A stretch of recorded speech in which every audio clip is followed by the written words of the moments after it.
So thank you for inviting me to the OSU Think Tank. I'm excited to be here today. And I want to talk to you a little bit about universal design for learning and the state of the research.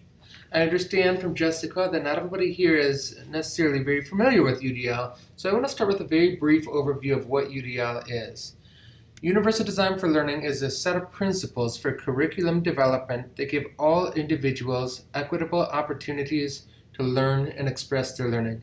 It draws from along about 15-20 years now of neuroscience, cognitive science, and other fields of research in which we have come to understand how people learn. And as we have mapped out the brain and figured out these different neural networks related to learning, what we've been able to distill down to is basically three major networks. What in UDL we refer to as the affective network, the recognition network, and the strategic network, which each deal with different aspects of how people learn. For example, the affective network deals with how learners get engaged and stay motivated, how they're challenged, excited, or interested. And the recognition network is more about how we gather information and make sense of things, whereas the strategic network is how we perform, how we make decisions, strategize, express ourselves, etc. And all this leads to these three major principles of developing learning experiences that are effective. Is we need to stimulate interest for motivation for learning, present information in different ways, and differentiate how students express what they know. So to do this, we often talk about providing multiple or flexible means of engagement, means of representation, means of action and expression. Now, UDL is actually mentioned frequently in higher education policy, including the National Education Technology Plan, the Higher Education Opportunities Act, and the National Instructional Materials Accessibility Standards of 2006, which is part of IDEA. So despite the fact that UDL has been mentioned frequently and it has been demonstrated, according to some, to be very effective in K-12 and higher education environments, it's not necessarily particularly well known or well practiced or even well researched. And that's what I want to focus on here. Some researchers have argued that to date, UDL has not really been researched very much or at all. But this point is contested. For example, if you look over at the UDL, National Center on UDL, they say that the UDL guidelines are based on research from several very different fields and from many different researchers at many different universities and different research organizations. That research has been reviewed, compiled, and organized by educators and researchers at CAST, that's the Center for Applied Special Technology. The process spanned a 10-year period and involved several different stages. So this sounds extremely research-based. And so on the one hand, you have a lot of researchers saying, we haven't researched UDL, and on the other hand, we have CAST saying it's been extremely well researched. What I've come to conclude is that UDL is most definitely based on research, but it is not research-based.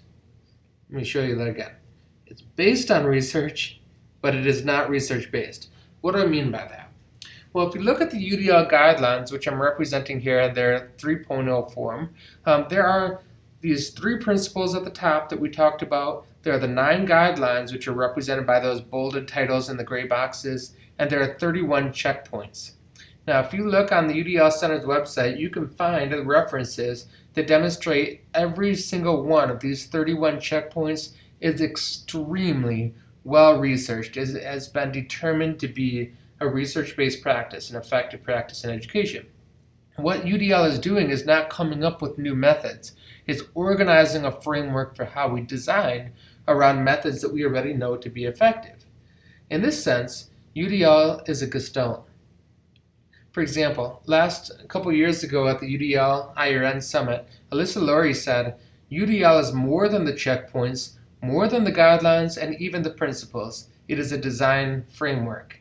And I agree with this. So do a lot of people in the field. But it raises the question, how can we operationalize and thereby measure or research something that is inherently dynamic? Effectively in UDL, you're not constrained to a certain number of checkpoints. You're certainly not expected to use all 31 checkpoints in your design, or necessarily even all 3 principles in a certain lesson. So who gets to decide which checkpoints, from which principles, how do I make those decisions? How many do I need To what extent does it have to be routine, or can it be specified for a specific learning environment? These are questions that are very much open and intentionally open in the practice of UDL. We're not trying to nail it down. As soon as you pin UDL down and say you need 2 checkpoints from all 3 principles, it ceases to be UDL because it removes the design capacity from the instructor's hands. We don't think that that's reasonable. Now, this question has been being discussed recently in the last couple of years, and I think has led to had some influence on research that's emerging at the cutting edge. For example, Dean, Leapost, and Hapke set out to enhance traditional lecture with UDL design instruction in a lecture hall. I think this is a really fascinating topic. They found what they were defining to be UDL to be effective, but I'm wondering, despite the apparent intention, the methods in this paper were reduced to the utilization of instructional tools, not instructional design. So effectively, they brought it down to these 3 specific opportunity to respond tools that they used, clickers and a couple others, and they saw students had preference for expressing themselves with these different tools, and they got more things out of the class and so forth, and that's wonderful. And I think it's a great paper for demonstrating how providing opportunities to respond is great.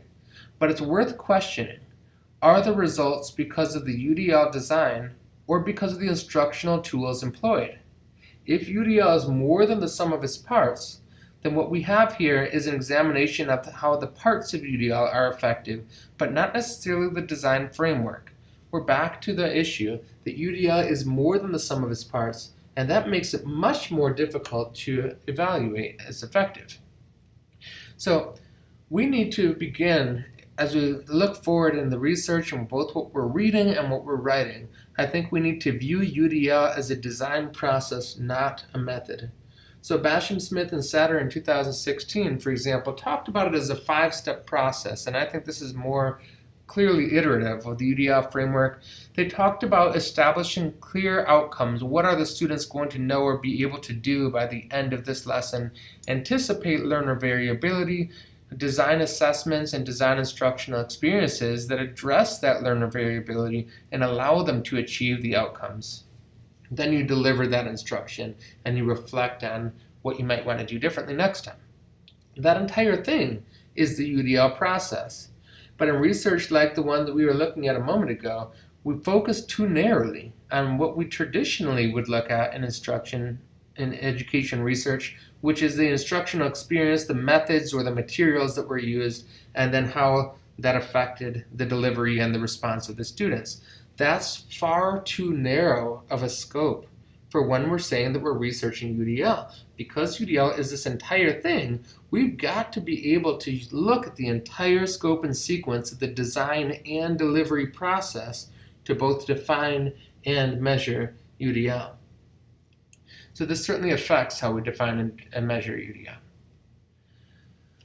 Now, last year at the UDL IRN Summit, I presented on this topic in which I was talked about capturing not compressing UDL, and I argued that the best way that we can define UDL, operationalize UDL, is from a postmodern framework rather than a modern framework, effectively defining it more clearly and explicitly by what it's not rather than what it is. So certainly we have this very broad definition of what it is, like we were just talking about. UDL is the proactive design of learning experiences through an explicit process of identifying high-level learning outcomes, identifying barriers, and addressing these barriers through quality assessment and learning experience design. That leaves a lot of flexibility in how one approaches the methods, the materials, etc. that they use to implement UDL, and that makes it difficult to operationalize. However, we can be very specific in some of these ways that we say something, as soon as you cross this line, it's no longer UDL. So for example, if we're designing for a student with a disability and then fanning that out to everybody else, that's not UDL. That's accommodations and then expanding on accommodations.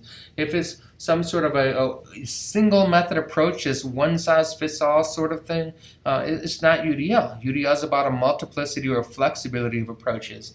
If it is low technology or no technology, a lot of people in the field would say it's not UDL anymore. UDL's flexibility comes from harnessing the potential that technology provides us. It is certainly not assistive technology, etc.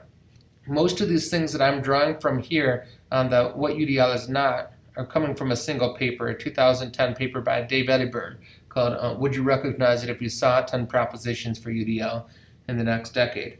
And he was exploring these propositions. Most of them were in the negative, and that's what I wanted to explicate, that we can actually use that to frame this.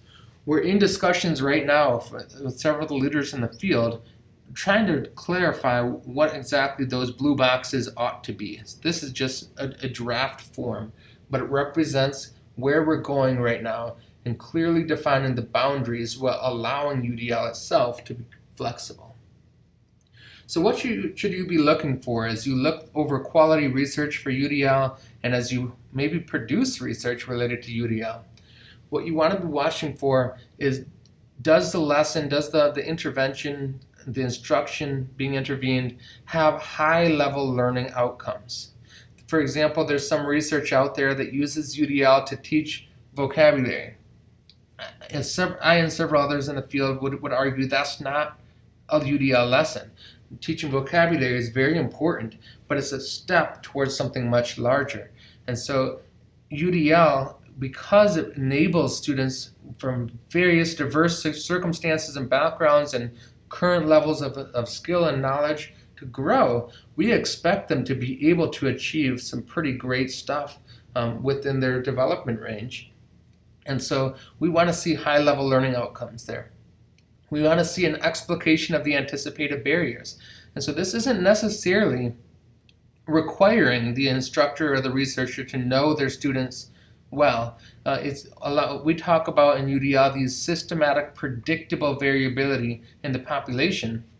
So I can anticipate, without even knowing a class roster, that there's going to be some students who might learn this particular material better if they got to see it and hear it, and others who really need to get their hands on it, and others who are going to be bored, and others who are going to be engaged naturally by the topic. Those kind of barriers I can anticipate before I even have a class roster, and I can begin addressing them proactively as well. That's what UDL does.